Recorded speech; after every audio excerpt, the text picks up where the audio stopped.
Raconte la rencontre. Anthony Dehé, Michel Bourgeois, bonjour. Salut. Bonjour Patrick. Et merci d'avoir accepté ma proposition d'apparaître dans votre propre projet Raconte. Mais merci à toi pour l'invitation. L'invitation chez vous, et ça c'est très chouette, je trouve. Merci à nous. Voilà. Alors, on va parler de Raconte, mais avant de parler de Raconte, j'aimerais savoir un peu qui vous êtes et qu'est-ce qui vous a amené l'un et l'autre au projet Raconte. Qui commence? Vas-y. J'ai gagné ça. Ouais. Donc, moi je suis Anthony Dehé, je suis celui que vous entendez dans Raconte, c'est moi qui pose des questions. Donc vous voyez, c'est un peu une première parce que d'études on est hors caméra ou alors en tout petit dans certains plans. On a même pensé une stratégie de camouflage, hein, vous voyez, mais ça a merdé. Mais plus sérieusement, nous on a un studio graphique de communication à la base et on a eu une envie de faire quelque chose d'un peu différent, quelque chose d'un peu nouveau. Et on avait toutes ces possibilités techniquement parlant de le faire, alors on s'est lancé là-dedans. Alors à la base aussi, c'est un graphiste, un photographe. Voilà. On a la voix du photographe maintenant. La voix du graphiste. Donc moi c'est Michel Bourgeois, graphiste à la base, directeur artistique, et depuis peu avec le projet Raconte, caméraman notamment, et tout ce qui est communication visuelle après au niveau du graphisme, des épisodes, l'habillage des titres, tout ce qui est publication sur les réseaux sociaux et ce genre de choses. Voilà. Bien, merci. Au début, il y a toujours une rencontre. Quelle a été la vôtre? Ça remonte. C'est vrai, c'est vieux. Je pense qu'on est autour des années 2000. C'était à l'école secondaire. Séquence émotion. Oula, non, peut-être pas vraiment. Pas vraiment, non. Séquence historique, d'accord, mais émotion, je ne sais pas. Mais non, on s'est rencontrés basiquement à l'école secondaire, on a sympathisé et on a commencé à faire des projets, Michel graphique, moi photographique. C'était ultra amateur à l'époque et on a évolué et à la fin, quand on est rentré dans des études supérieures, on a créé une société. Qui est DB Création. C'est vrai qu'on ne l'a pas cité. On n'a pas cité. On n'est pas très bons commerciaux. On est tellement habitué à son produit, à son entreprise qu'on oublierait c'est juste. De la citer. Et le parcours de DB Création, c'est quoi en quelques mots? Donc on a créé DB en 2006. 2006, fin 2006. Quand on s'est lancé dans nos études supérieures, moi à Namur et Anthony à Liège, en photo et en graphisme.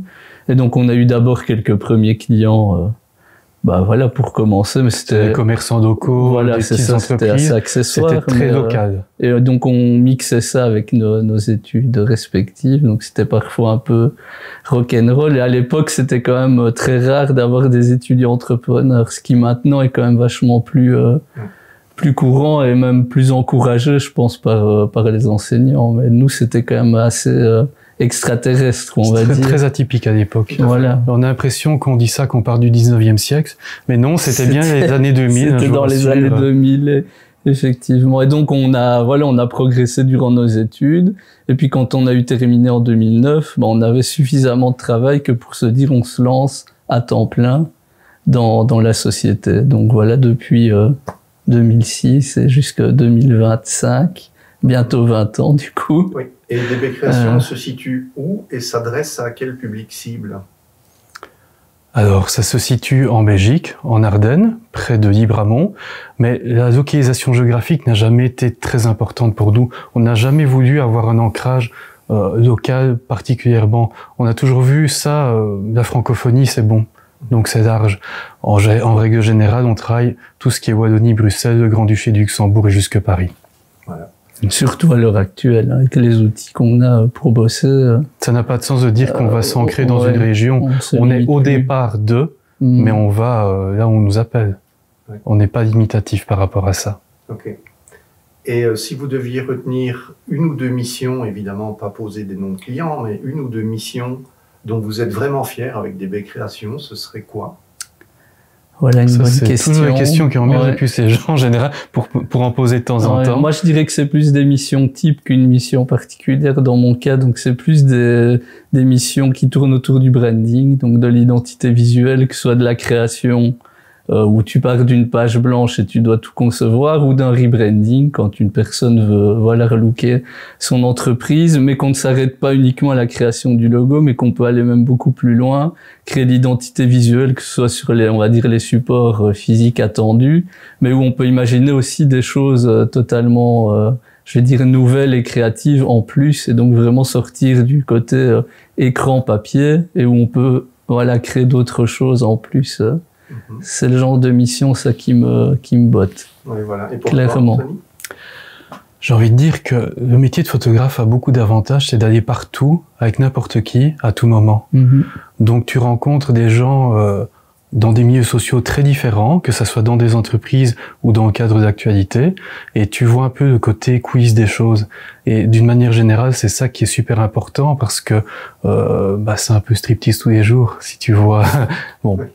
Attention référence au second degré, enfin voilà. Mais oui, tu vois tous ces gens un peu évoluer dans leur milieu, et toi tu dois documenter ça. Alors parfois c'est dans le cadre d'une mission commerciale où tu dois mettre en avant, et parfois c'est dans le cadre d'une mission documentaire où là il y a plus un regard, une observation sur les choses. Il y a un aspect un peu plus sociologique aussi que j'aime beaucoup. C'est un peu le dénominateur commun finalement de nos deux métiers, c'est qu'on doit observer beaucoup, faire preuve d'empathie, comprendre comment les gens travaillent. Quelles sont leurs visions, etc. Donc c'est vrai que c'est quand même beaucoup de l'observation finalement. Mais maintenant que tu en parles, c'est aussi un élément, on peut dire, constitutif de Raconte, parce que Raconte, il y a un fort côté documentaire dans ce qu'on fait. C'est des interviews fleuves, grand format, où on passe en revue la vie des gens. Et c'est un grand travail de documentation. Très bien. Vous avez, je n'en doute pas, des sources d'inspiration. Donc, toi, en tant que photographe, Anthony, quels sont les photographes qui t'inspirent, dont la carrière, le travail ou la personnalité t'inspire ? Alors, la personnalité, c'est très dur de dire pour un photographe parce qu'ils sont assez peu souvent interviewés. Ça change. Mais jusqu'à présent, c'était plutôt des choses rétrospectives, donc de gens qui sont morts, donc on n'imagine plus ces choses. Mais je saurais pas te dire un nom comme ça. Il y a des travaux qui m'inspirent. Là, derrière toi, tu as un livre superbe de Karl de Keyser, qui est un photographe belge de l'agence Magnum. On peut dire que lui, oui, mais c'est parce que tu me demandes de citer un nom, mais il y en a plein qui sont peut-être moins connus, qui ont aussi un très très beau travail. J'en suis des centaines via les réseaux sociaux, et t'en vois défiler, tu vois, des très très bons trucs, quoi. Mais à tout niveau, parce que les photographes, on a parfois un peu tendance à être très clanique. C'est-à-dire que les photographes de sport parlent aux photographes de sport, les photographes de mode parlent aux photographes de mode, et ils se fréquentent jamais. Moi, ce que je trouve très intéressant, c'est quand un photographe de sport va faire de la mode et vice-versa. Parce que ça amène tout de suite une autre approche, une autre dimension, un autre regard. Parce que quand tu fais quelque chose par habitude, tu reproduis à l'infini. Tu deviens très bon techniquement, ça c'est l'avantage. Mais quand tu arrives dans un truc que tu connais pas du tout, tu dois tout faire, c'est ton premier jour, tu dois tout découvrir, et souvent c'est là que t'es le meilleur, je trouve, à titre personnel.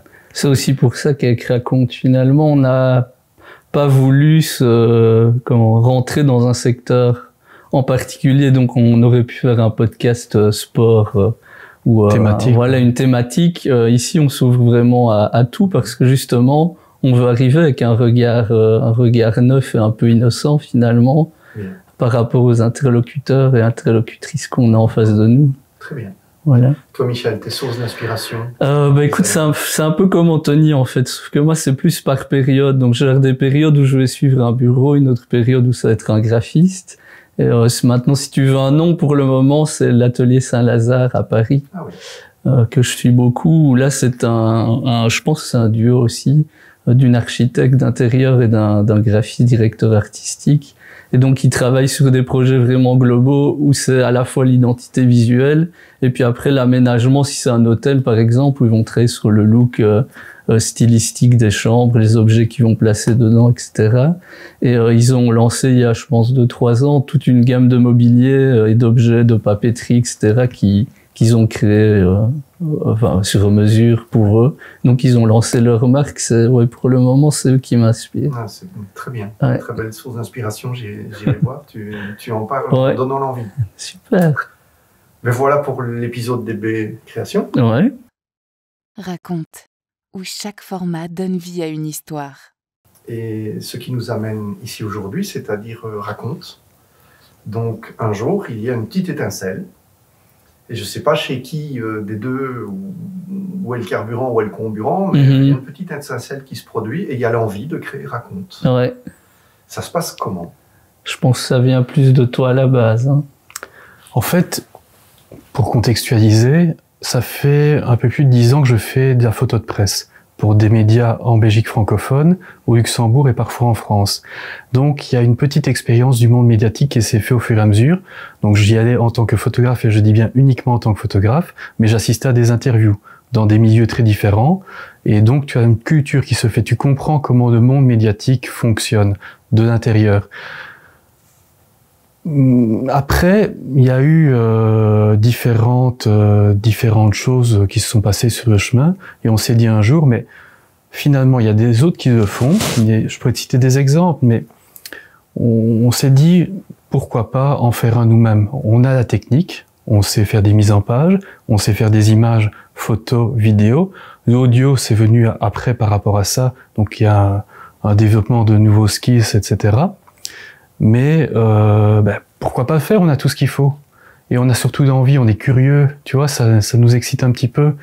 Il m'arrivait aussi souvent de proposer dans les médias conventionnels avec lesquels je collaborais, des sujets et tout ça, mais souvent, tu vois que ça les intéresse pas trop, donc faut dire, tu as quand même parfois une petite frustration. Ouais, c'est ça, des frustrations. Et alors, pendant quelques années, tu remises, et puis quand effectivement cette étincelle arrive, tu te dis, ça y est, c'est open bar, on y va, quoi.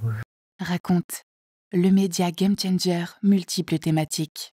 Très rapidement sur le côté photographe, quelles sont les personnalités ou les situations les plus marquantes ou les surprises que tu as eues en tant que photographe avec le téléphone qui sonne un jour au matin en disant voilà, il faut shooter telle personne. Évidemment, il ne faut pas le shooter physiquement. C'est mieux. Hein? Pour prendre un exemple plus ou moins récent, je pense que les inondations de 2021 en Belgique, donc pour les Français ou les autres nationalités qui nous suivent, en Belgique, il y a eu de très graves inondations qui ont détruit des villages entièrement. Et là, j'ai été amené à suivre ça de très près pendant une vingtaine de jours. Donc tu documentes toute une catastrophe dès le moment chaud, et puis après aussi toutes ses conséquences, les services de secours qui se mettent en place, les solidarités, les vols dans les magasins. Donc tu as tous les aspects globaux d'une catastrophe. Ici, on est début 2025, on vient de voir des incendies en Californie. Tu vois, documenter des trucs comme ça, alors ça peut paraître un peu voyeur, c'est pas du tout le cas, parce que si on montre pas ça, tu n'as pas cette solidarité qui se met en place, et tu n'as pas la prise de conscience globale, parce que c'est localisé, c'est dans une zone précise. Donc ça, oui, tu vois des choses assez fortes, et c'est très important, c'est très intéressant. Une sorte de témoignage sociologique aussi. Oui, historique, parce que c'est bien de garder une trace, parce que après, tu oublies vite. Oui. Il y aura des incendies plus loin, des inondations, il va encore y en avoir plus loin, et tout ça s'oublie très vite. Le temps médiatique est un temps rapide. Encore ici et maintenant, avec les réseaux sociaux, c'est à la journée, voire à la demi-journée. Après, on oublie, on passe à autre chose, quoi. Le fameux temps médiatique et le mort kilométrique. Oui, malheureusement. C'est peut-être pas les bonnes références, justement, dans Raconte, on n'est pas du tout dans ça, parce qu'on ne traite pas d'actualité chaude. Je prends peut-être un peu devant sur tes questions, mais bon, voilà. Nous, on fait du portrait pour le moment, on a d'autres idées par la suite, mais pour le moment, on n'est pas sur l'actualité chaude. Donc, on n'est pas dans ça, mais j'en ai fait. Donc, la petite graine, elle commence chez Anthony. Ouais. Et je suppose, Michel, que tu ne suis pas le mouvement passivement, que j'ai embrayé, oui, rapidement, oui. Et amener ta touche personnelle. Oui, c'est ça. Déjà, en général, ça, je pense qu'Anthony pourra en témoigner, mais dès qu'il y a des nouveaux projets ou des nouvelles idées, c'est le genre de truc qui m'excite assez rapidement. Donc oui, clairement, j'ai suivi l'idée, je pense directement. Hein. Ça, on n'a pas dû discuter. Tu mets un autocollant nouveau dessus, il achète, c'est tout. Ouais. Non, je suis mauvais, mais. Non, voilà, on n'a pas. En fait. On n'a pas dû débattre longtemps pour se dire, allez go, on tente le truc et puis on verra bien.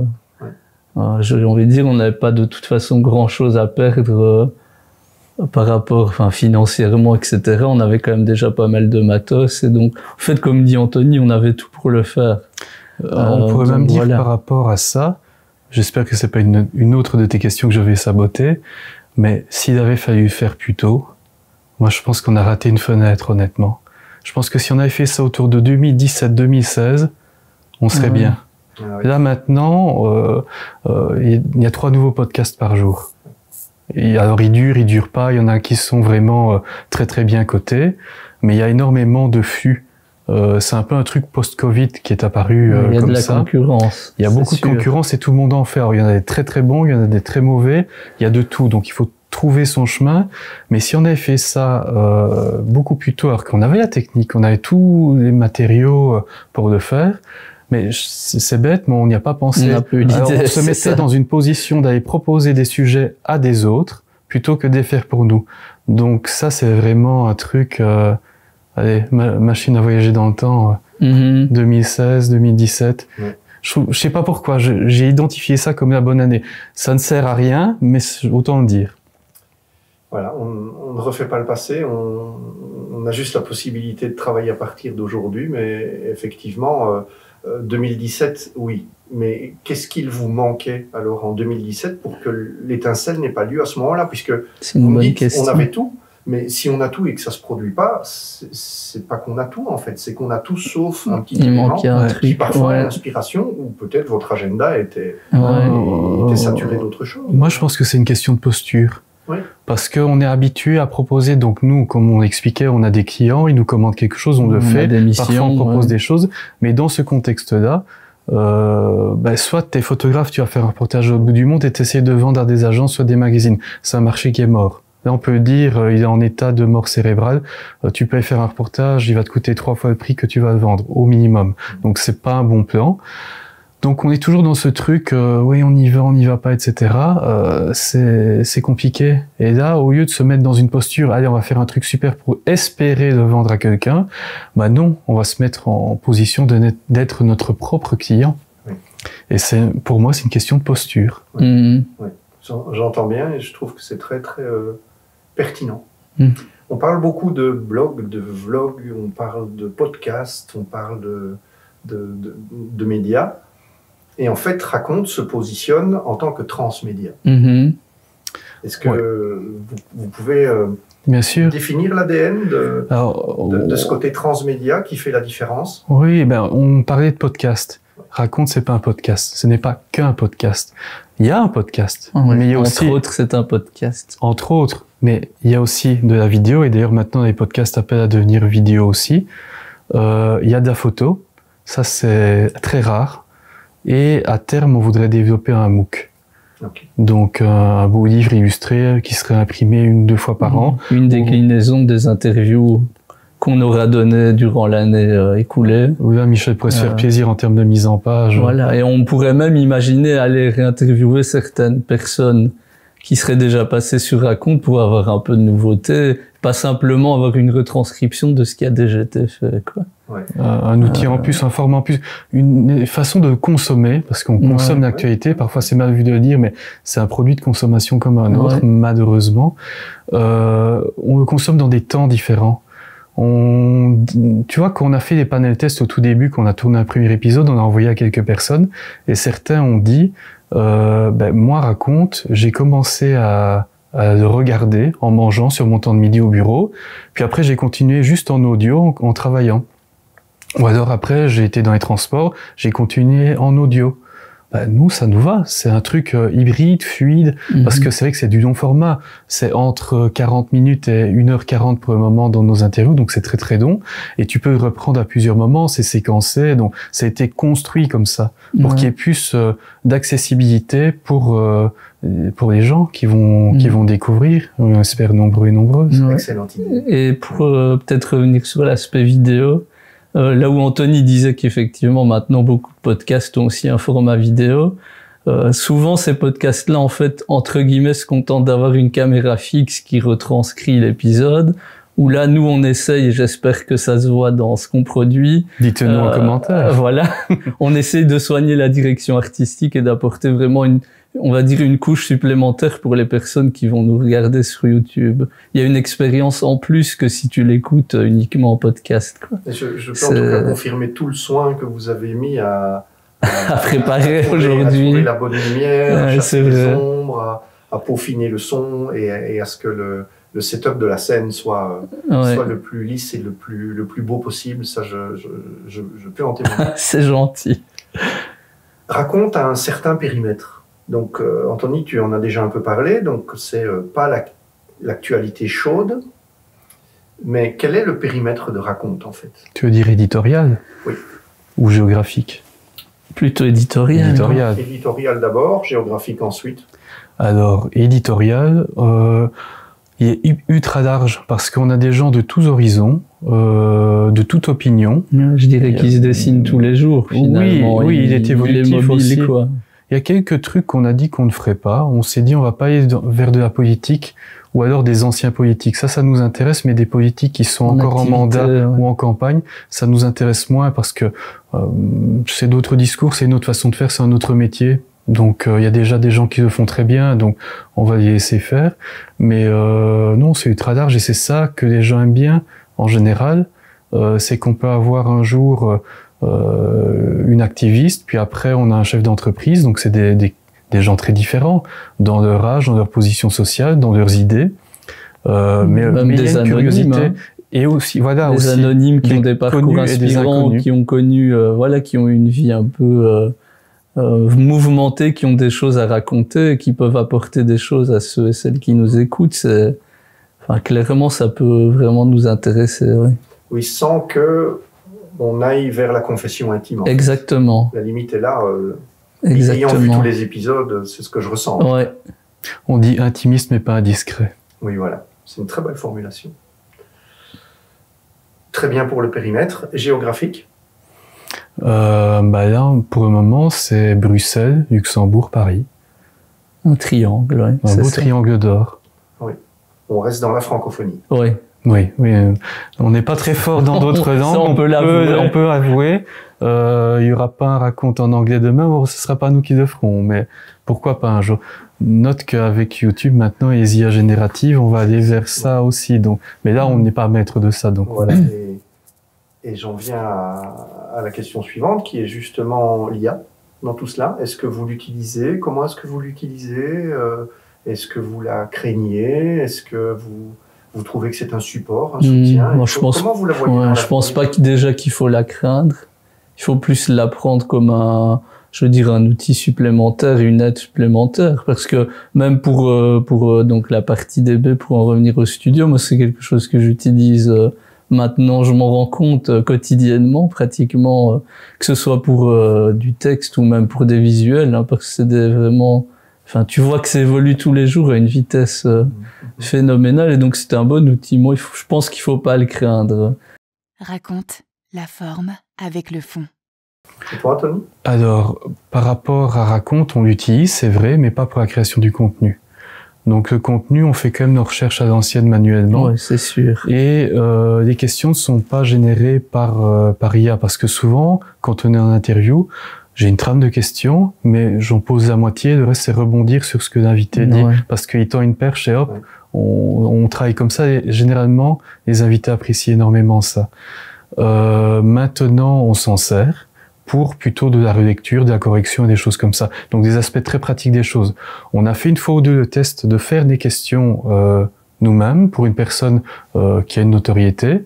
Et puis après, on a demandé à l'IA de nous préparer une interview pour croiser un peu. Et donc, on a trouvé un ou deux trucs intéressants, on les a pris. Et le reste, c'était plutôt banal. Ouais, c'est souvent généraliste. Il y avait 90% qui était assez banal et le reste, il y avait 10% de très intéressant. Donc là, on a pris. Très intéressant. Personnellement, je l'utilise aussi. Oui, j'allais te poser la question. Et je trouve aussi que, un, je ne la crains pas, et deux, c'est un support qui, personnellement, moi, me pousse à mieux poser mes questions.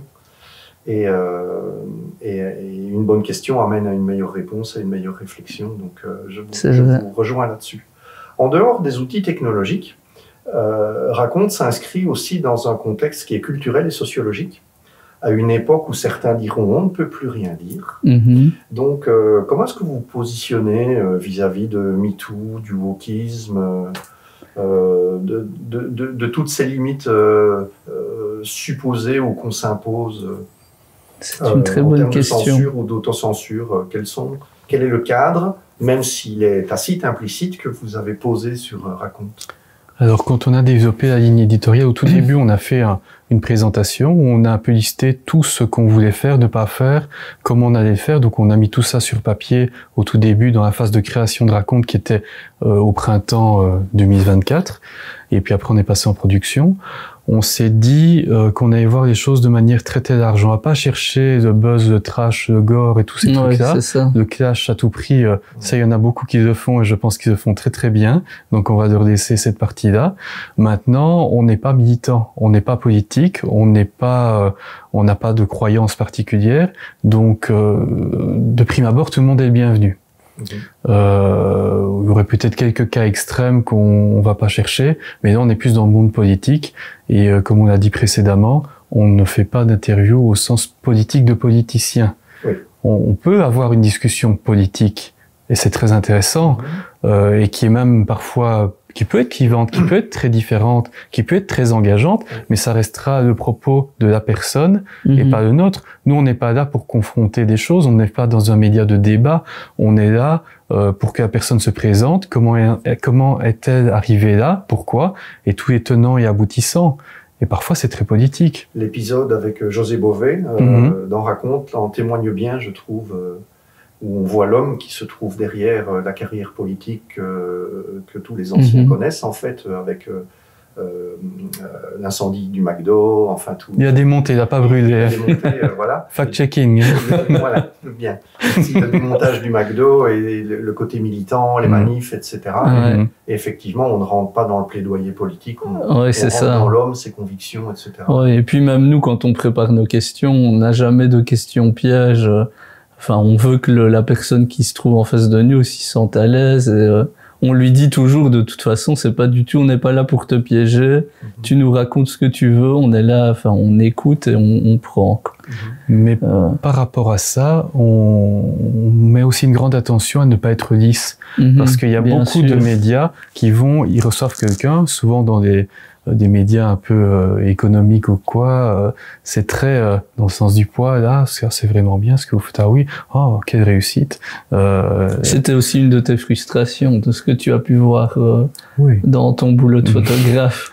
On peut le dire sans citer de nom. On va pas citer de nom, mais c'était aussi une des frustrations où souvent il revenait en disant le journaliste a posé des questions très attendues et n'a pas essayé d'un peu bousculer la personne qui était en face de lui. Après, il faut pas faire illuser toutes ces 5 minutes. Entendu. Mais parfois être un peu, ne pas être consensuel, ne pas être agressif, et c'est essayer de trouver mettre les bons curseurs. Oui, il y a quelque chose entre Charlie Hebdo et La Croix. En fait. C'est vrai, c'est bien vu. On peut dire ça. C'est Victor Hugo qui disait, quand tu lis un journal, demande-toi qui paye l'encre. C'est bien vu. Alors, c'est nous.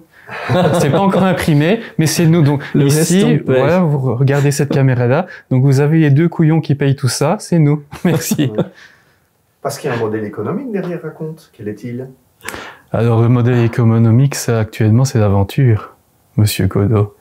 C'est d'ailleurs une des questions qu'on nous pose à chaque fois qu'on présente Raconte. Comment on gagne notre vie? Je vous la pose parce que je pense que beaucoup de personnes qui vont regarder cet épisode vont se la poser en disant qu'est-ce qu'ils font avec tout cet argent? Oui. Pour le moment, on ne l'a pas encore, en tout cas. Bien sûr, non, on a tout mis dans le Bitcoin. Non, c'est pas vrai. Mais non, on ne gagne rien avec Raconte ici et maintenant. Alors, le but n'est pas de ne rien gagner ad vitam aeternam, ça je te rassure.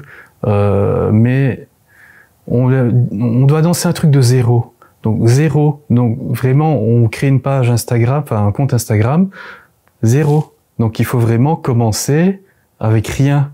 Donc qu'est-ce qu'on s'est dit? On a une entreprise, elle fonctionne correctement, on est en vitesse de croisière depuis de nombreuses années, et tant mieux. Merci aux clients. Et on va prendre ça, donc on n'arrête bien sûr pas notre entreprise, on continue, mais on fait juste ça en plus. Et on le vit comme une aventure. On a défini qu'on ferait ça pendant 2 ans, et au-delà de 2 ans, on voit où ça en est. Est-ce qu'il y a une rencontre avec le public ou pas? Est-ce qu'elle est partielle? Est-ce qu'elle est thématique? Donc on aura un peu des indicateurs comme ça.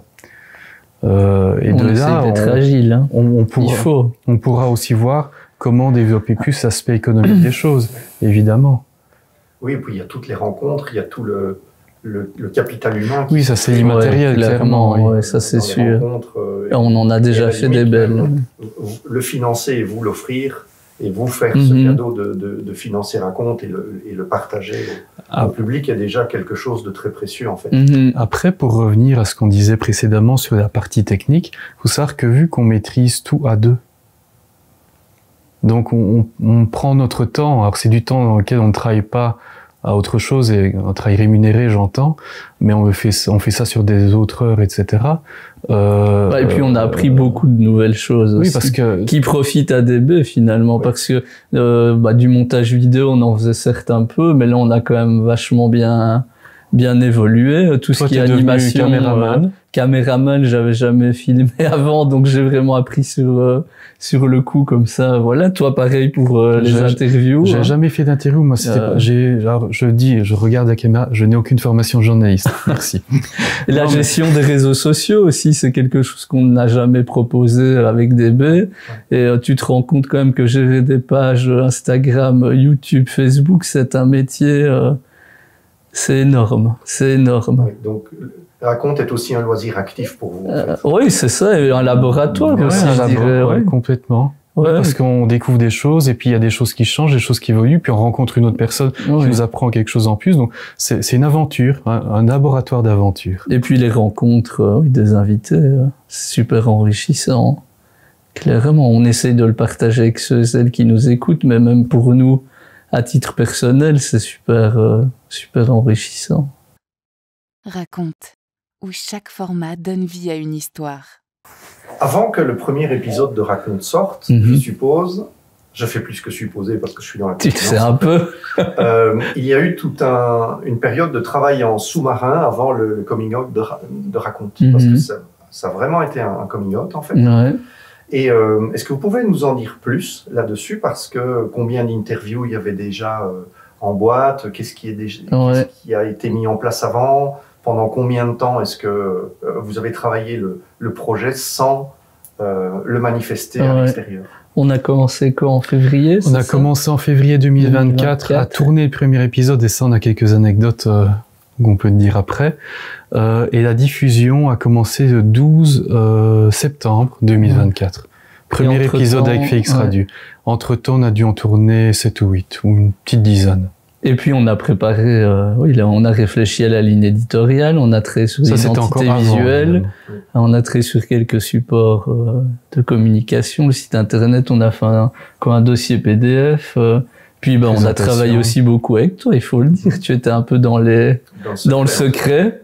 Un des premiers. On avait créé comme ça un petit comité, on va dire, de travail pour récolter des avis, et des informations. Donc oui, ça nous a pris quand même, je pense, 3-4 mois de boulot, quoi. Oui, et puis consulter tout un tas de magazines, tout un tas de médias, de voir qu'est-ce qu'on aime, qu'est-ce qu'on n'aime pas, pourquoi on n'aime pas. Croiser aussi, parce qu'on n'a pas forcément les mêmes idées tout le temps. Et de voir vers où on va, qu'est-ce qui est faisable techniquement et pratiquement, parce que ça, c'est quand même un gros point. Oui, il y a plein de choses. Et le nom Raconte, il a émergé comment? On a réfléchi pendant des heures. On a brainstormé pas mal, je pense. On a cherché des noms composés, tout ça, puis on s'est dit on va aller au plus simple. Et ce qu'on fait, c'est quoi? C'est raconter. Aussi basique que ça, mais simple et efficace. C'est très clair et c'est juste. Ouais. Simple, basique, simple. Comment est-ce que vous trouvez les personnes que vous interviewez dans Raconte? C'est large. Oui, c'est ça. J'ai envie de dire que c'est au quotidien en fonction des articles qu'on peut regarder, des sites internet ou des rencontres qu'on peut faire même dans notre quotidien à titre privé, ou bien des personnes comme toi qui peuvent nous dire tiens, je connais quelqu'un, je verrais bien comme invité sur Raconte. Donc voilà, je pense que c'est on n'a pas vraiment de plan établi où on se dit tellement on va faire telle personne, ça vient un peu au fur et à mesure. Il n'y a pas d'attaché de presse, il n'y a pas d'agent. On en a. Enfin, pas nous, mais on collabore avec des attachés de presse, de personnes qui sont représentées par leurs soins et qui nous soumettent parfois des propositions. Et nous, on n'accepte pas, selon le feeling, selon tout un tas d'autres choses. On le sent, on le sent pas, tout simplement. Tu évoquais des anecdotes au démarrage du projet. Tu peux nous les partager? Oui, bien sûr. Alors, le premier tournage, c'était une catastrophe. pas. Alors cet épisode n'a pas encore été diffusé. Il faut savoir qu'au tout début, donc on a fait un pilote hein, pour essayer, et on a demandé à un compositeur de musique de film qui sera diffusé prochainement, que j'avais rencontré dans le cadre d'interview 2-3 ans auparavant, et son histoire qui est très forte. Hein. Franchement, cet épisode est très très fort. Teasing. Tu l'as vu, je pense d'ailleurs. Tu l'as vu effectivement, mais teasing pour ceux ceux et celles qui nous regardent. Ça va très loin là. Pour le coup, c'est très intime, mais ça vient de lui. Mais au-delà de ça, on a eu, je pense, mais toutes les merdes techniques possibles. On fait le truc, on fait la direction photo, on met des éclairages, on met des micros, donc ça prend quand même 3/4 d'heure, 1 heure pour bien faire les choses. On est chez lui, à sa maison, et là, on lance ce truc. À l'époque, je ne posais pas des questions. Il y a eu un changement à ce niveau-là, donc c'était un journaliste qui le faisait. On commence à filmer, et peut-être 5 minutes après, paf, la caméra s'arrête.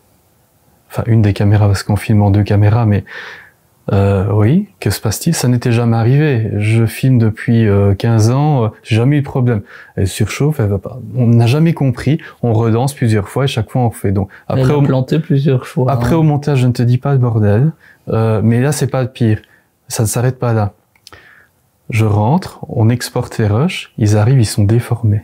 Je n'avais jamais vu ça. Ils étaient écrasés. Oui, cette image était toute déformée. Vous voyez, comme une vieille image JPEG dans un Word, les vrais savent. Et toi aussi, tu connais. Ah ouais. Ça arrive, c'est dégueulasse. C'est vraiment dégueulasse. Tu dis, mais non, quoi. Qu'est-ce que j'ai fait pour que ça... Mais c'est arrivé comme ça. On a su bidouiller, rattraper les trucs, ça se voit pas trop, mais c'est vraiment, c'était du gros bricolage. Donc, premier épisode, on fait ça. Deuxième épisode, ça recommence. On a changé les caméras, on a appris des nouvelles. On a un peu cassé la tirelire, mais maintenant ça tourne, c'est nickel, c'est propre. Mais là, on se dit, il y a des trucs, on commence comme ça. Donc, tu sais, c'est la première fois, on n'a jamais fait ça. Tu marches sur 2 doigts, quoi. T'es un peu chancelant, et t'as la technique qui te lâche. Et surtout stressé, parce que c'est une première, donc. Oui, tu sais pas où tu vas. La pression est quand même forte, quoi. Je dis pas qu'il y en a plus maintenant, mais ça commence quand même à être déjà un peu plus rodage, quoi. Un peu plus rodé après 15 épisodes tournés. On doit être pas dans ces eaux-là. mais tournés. Donc voilà, mais c'est vrai que la première fois c'était quand même assez tendu. Et un cours accéléré. Ouais, c'est ça. Un stress et un cours accéléré. Exactement. Oui. Alors, je suppose que certains lieux sont plus faciles que d'autres, que certains invités sont plus faciles que d'autres. Peut-être plus impressionnant ou plus difficile à cadrer parce qu'ils ne tiennent pas en place ou avec lesquels vous pourriez faire 8 heures d'interview ou au contraire des gens très brefs qui racontent très rapidement leur vie et en 20 minutes bouclées. C'est quoi votre expérience par rapport à ça? C'est ultra variable. Ouais. La première interview, parce que comme je disais, les 2 premières, c'est pas moi qui les ai faites, mais la 3e, qui est celle de Barbara Hornart, la sommelière, qui a été diffusée en octobre dernier. C'est la première fois que je faisais une interview en tant qu'intervieweur. Michel, c'est la première fois qu'il tenait une caméra. Donc aussi les grandes manœuvres, quoi. C'est le test en taille réelle. Alors, on avait rencontré Barbara il y a 5 ou 6 ans via DB dans un autre contexte. Ouais. Et tu sais, par les réseaux sociaux, on se suit sans vraiment se connaître et on voit toute son actualité. On dit tiens, ça serait une bonne cliente. On la contacte, elle accepte très gentiment. Et c'était notre première fois chez elle dans son bar à vin à Schaerbeek, Bruxelles. Mais pour aller plus loin dans ta question, oui, il y a des gens très très différents. Alors la pire configuration, c'est quand tu es dans des journées de promo avec des gens connus. Donc pour ceux qui ne savent pas, les journées de promo, c'est par exemple quand on sort un film, les acteurs, les actrices, les réalisateurs et réalisatrices vont avoir des rendez-vous avec les médias toute la journée, de 9h du matin à 21h. Et c'est minuté, et c'est en mode automatique, je débite. Ils détestent ça tous. Mais on te donne, voilà, vous avez 40 minutes avec machin. Et tu as parlé de José Bové. José Bové, c'était dans ce cadre-là. Il y a eu un film qui a été tourné, non pas avec lui, mais sur une partie de sa vie, incarné par Bully Lanners. On se retrouve dans un gîte urbain où on doit vite monter un truc. Donc c'est un peu, cette vidéo-là, on peut dire, alors la vidéo est moche, le propos est intéressant, mais visuellement c'est pas ce qu'on voulait faire, parce que voilà, on n'a pas eu le temps. C'est la technique, c'est comme ça, il faut du temps. Mais bon voilà, c'est un début. C'était, je pense, sa 2e interview, la 3e interview. Donc troisième interview ou même deuxième de ta vie, tu te retrouves face à un ancien candidat présidentiel français, Et en plus syndicaliste, de ça, tu as un timing, de 70 ans. Alors, faut dire, la configuration, on était dans une chambre d'un gîte urbain. de Bouli Lanner. Moi, non, c'est pas son gîte à lui, mais Non, mais c'était là où il avait dormi la nuit. avait dormi. Et moi, Pour j'étais l'anecdote. assis sur le lit où William Anderson avait dormi. Donc voilà. Donc on a dû Dans pousser un une peu. déco un peu douteuse. Hein. C'était pas génial, mais voilà. Voilà. On a fait que ce qu'on avait. C'est le terrain. Ouais. c'est la réalité. Mais c'est ça. Ouais. Ouais. Mais c'est des choses auxquelles, oui, on s'attendait peut-être pas avant. Et bon, voilà, maintenant, pareil, je pense qu'on est un peu plus rodé par rapport à ça. Et faut savoir qu'on a tourné aussi une interview avec Félix Radu, qui est la première qu'on a diffusée. Où là, à l'époque, il était donc dans un appartement à Paris. C'était vraiment l'appartement parisien qui devait faire, je pense, 4 mètres sur 2. 30 mètres carrés, je dirais, à tout où on casser. s'est retrouvé avec les meubles à 3 dans le truc. Et là, on était très serré. Hein. Donc voilà, maintenant, je pense qu'on commence aussi à être un peu agile par rapport à ça. Et là, le rendu est quand même Ouais. plutôt pas mal. Donc, Et ça n'est pas en contradiction avec la volonté esthétique qu'il y a dans Raconte. Simplement, vous exploitez les conditions ouais, c'est ça. comme elles sont là. Et puis, c'est déjà bien d'avoir les personnes. Ouais. Oui. C'est pas possible de les amener dans un Non, studio. c'est parce que voilà. pas fixe. Parfois, C'est aussi parfois, pour on ça le fait, hein. qu'on n'a pas voulu faire ce format studio où on reçoit les gens. Tout On c'est même. préfère aller chez les gens, enfin, ou en tout cas à la rencontre des gens. Ou alors endroits on se fait que vous avez prêter un préférés. lieu. On se fait prêter un lieu aussi parfois. Ouais. Je pense au deuxième épisode qui a été diffusé avec l'actrice Salomé de Oise. Ouais. On s'était fait prêter un lieu magnifique à Bruxelles La qui s'appelait la Mercerie. Ouais. C'était un ancien bâtiment abandonné, mais avec c'est un décor de film ce truc. C'était Une magnifique. manufacture. Je crois que depuis ça a été rasé, je pense Ah ouais. depuis, mais c'était vraiment magnifique. Elle Ouais. est exploitée par une... c'était une SBL, je Oui, pense, qui font des organise occupations événements, culturelles temporaires dans les bâtiments voilà. qui vont être. Donc ils pouvaient l'exploiter durant quelques mois et on en a profité pour aller tourner là. Donc, Et là, c'est vrai qu'au niveau photo, si vous voulez aller voir, c'est vraiment... Vous ne voulez pas aller voir. Vous devez Vous devez aller voir. voir. Dites-nous en commentaire. Voilà, là on a un vrai décor Et exceptionnel. Parce qu'il y a aussi cette direction, on parlait de photos tout à l'heure, de faire un peu, parfois des photos comme dans un magazine de mode. Et parfois, là, on ne s'attend pas. On a fait, par exemple, l'activiste pour le climat et les droits humains Adélie Charlier. On l'a photographiée donc aussi chez elle, mais le visage à moitié immergé comme ceci dans l'eau, avec une lumière un peu dorée, comme ça, c'est assez beau. On dirait presque une pub pour du parfum. Mais après, il y a une symbolique derrière. Hein. C'est pas du tout de faire une pub pour du parfum, ça ne collerait pas du tout. Mais c'est d'amener parfois des gens comme ça.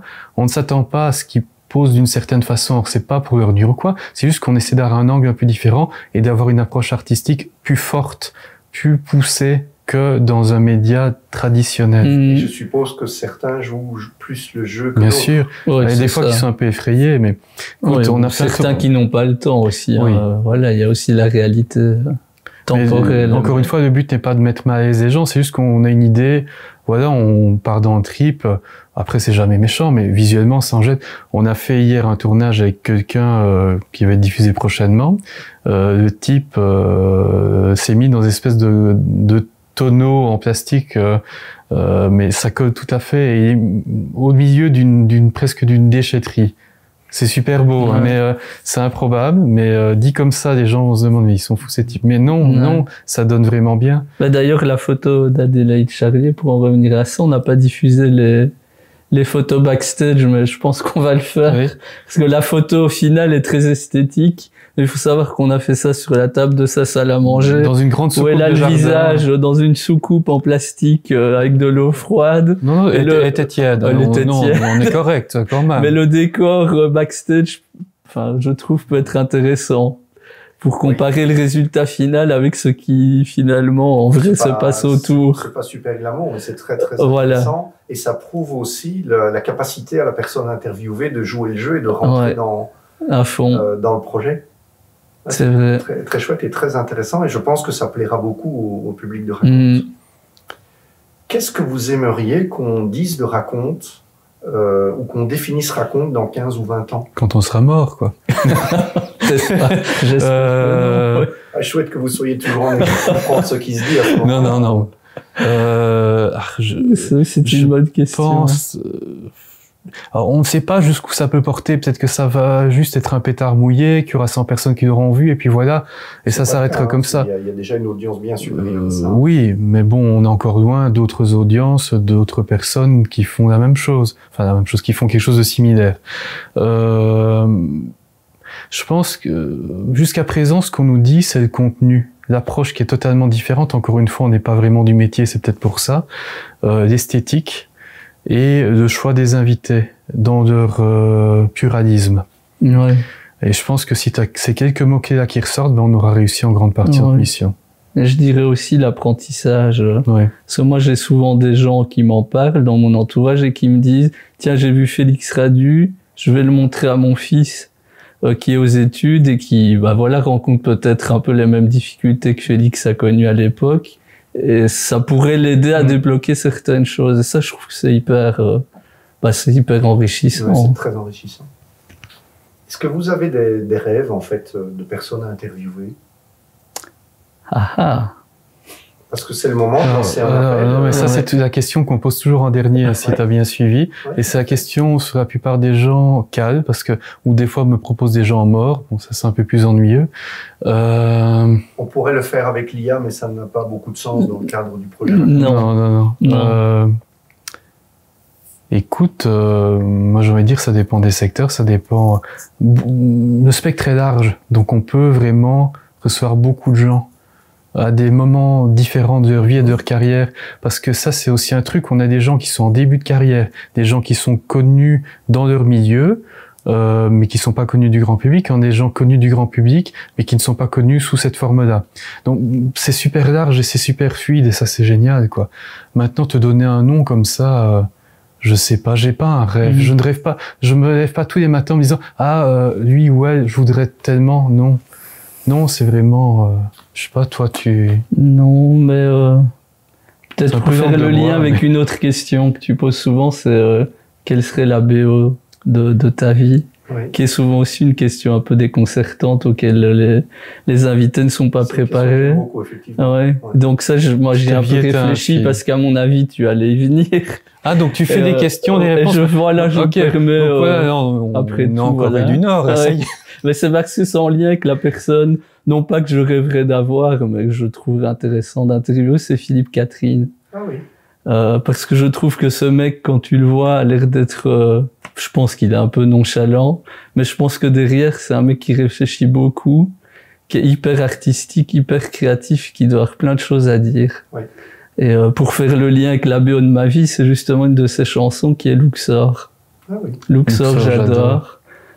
Parce que je réponds à la question que je me pose. Ça fait un peu à la de long, mais quand tu écoutes les paroles, c'est je remonte le son, j'abaisse le son. Et je trouve que j'ai toujours eu dans la vie des phases comme ça où j'aime quand ça monte, j'aime quand c'est un peu plus calme.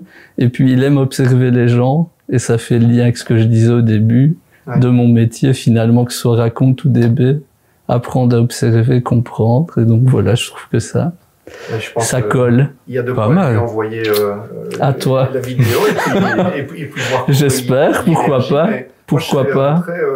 Très intéressé de voir Philippe Catherine interviewer dans son parcours, et enfin voilà, je pense qu'il a plein de choses. Vraiment. C'est clair que ça peut être un bon client. Bien que fort interviewé depuis les JO. Mais il y a sans doute des choses. Il n'est pas interviewé à la façon de raconter. Oui, et puis peut-être parfois laisser passer un peu du temps parce qu'il va y avoir un retour sur ça, ça va décanter. Et donc ça, c'est toujours intéressant aussi. Quand tu as un événement aussi fort dans la carrière de quelqu'un, il y a le moment très chaud, le moment très fort où tout le monde est dessus. Puis après, ça retombe. Et parfois, c'est aussi très intéressant. Et je pense qu'en plus, c'est un mec qui n'aime pas la notoriété. J'en suis persuadé. Oui. C'est un peu un accident, en fait. Pas parler de la situation, mais de l'impact de la situation sur lui et comment il a vécu la situation. Ouais, ce serait, je pense que ce serait très opportun de lui proposer de venir nous raconter. Et toi, Anthony, la BO de ta vie?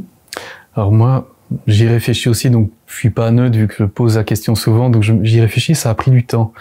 Et je me dis, tant qu'à faire une BO de sa vie, autant y trouver un maître en BO de film, Max Richter. Et si je devais en garder une de Max Richter, ça serait Dona Nobis Pacem, qui est une musique purement instrumentale, qui commence très doucement, chancelante, qui ne sait pas trop, qui hésite et tout ça, et puis ça monte, ça prend de l'ampleur, il y a des corps qui arrivent, il y a des violoncelles qui arrivent, ça devient très ample, et ça devient atmosphérique, aérien, fort, ça s'envole, et ça retombe d'un coup. Oui, et toi, tu te vois t'envoler et retomber d'un coup ou... Peut-être, je ne sais pas. Non, mais non, tu m'as demandé la BO, t'as pas demandé l'image. Et donc, non, mais je trouve qu'elle est très forte, comme la plupart des choses qu'il fait. C'est pour moi ça monte crescendo. Un des meilleurs compositeurs actuels. Oui. On mettra ça en lien. Bien sûr. Spotify. Musique sérielle en général. Ouais. Très très intéressant.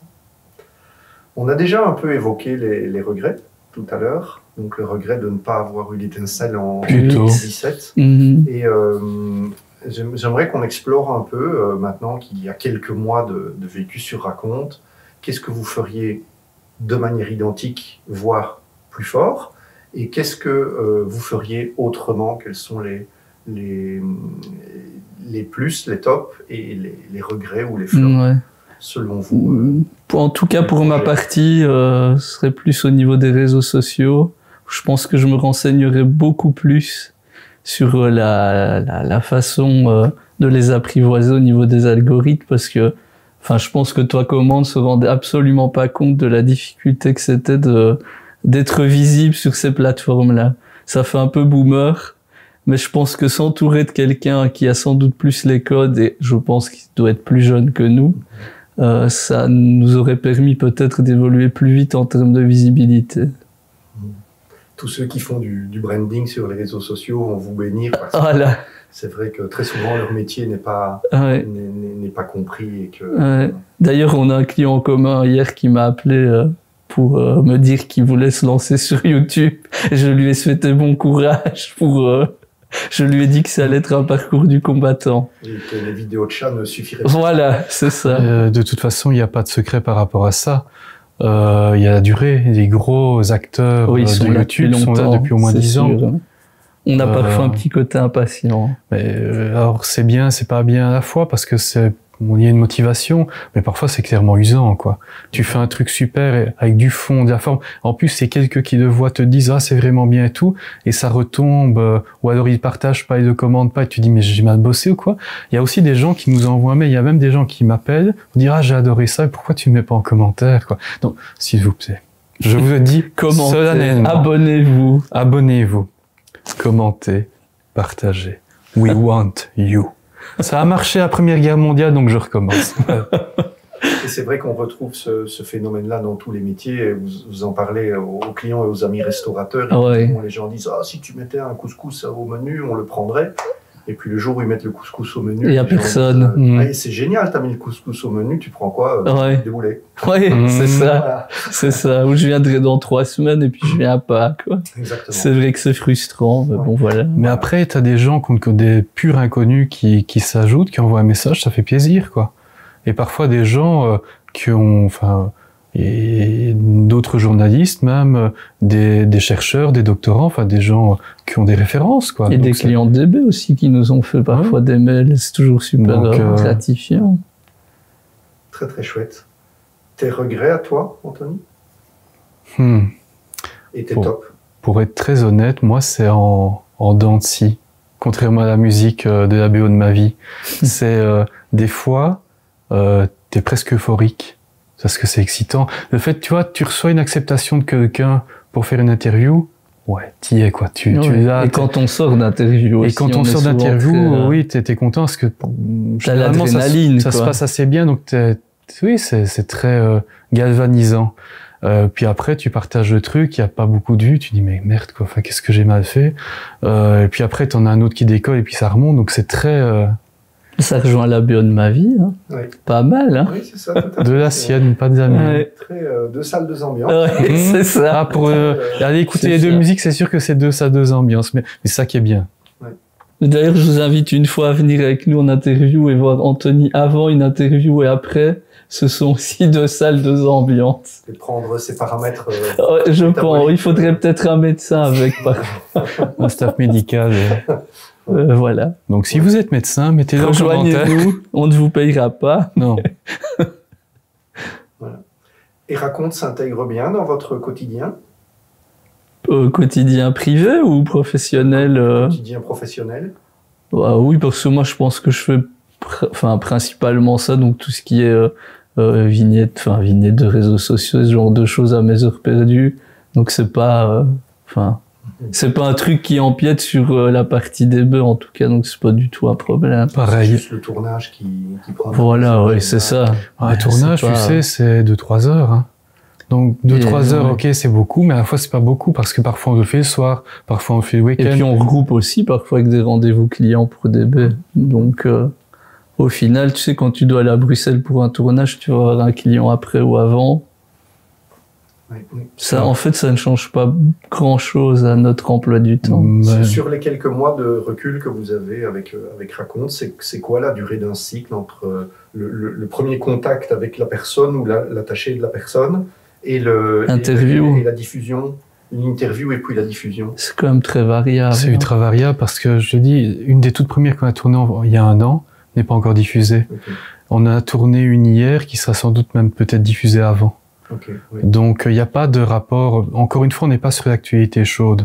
Donc on ne va pas se mettre sur la sortie d'un film ou une chose comme ça parce que c'est vite périmé. Oui. Ou alors on va en parler un petit peu, mais on va en profiter pour rentrer plus en profondeur. C'est ce qu'on a fait avec Musti par exemple. Oui. Musti a sorti un CD, nouvel album. Un album, on ne dit plus CD d'ailleurs, mais un album fin d'année dernière. Mais on a profité de cet événement pour avoir un axe d'entrée, quoi. Mm-hmm. Bien. Donc il y a une ligne éditoriale, il y a aussi un genre de stratégie de publication. Mm-hmm. Et si je vous comprends bien, la stratégie de publication, c'est justement ne pas suivre l'actualité. Ah, clairement. Mais au-delà de ça, contre-courant total. Est-ce qu'il y a d'autres clés dans votre stratégie de diffusion?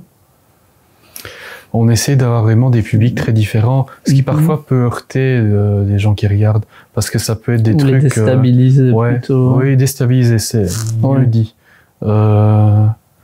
Oui, après c'est un risque aussi parce que sinon on ferait un truc thématique.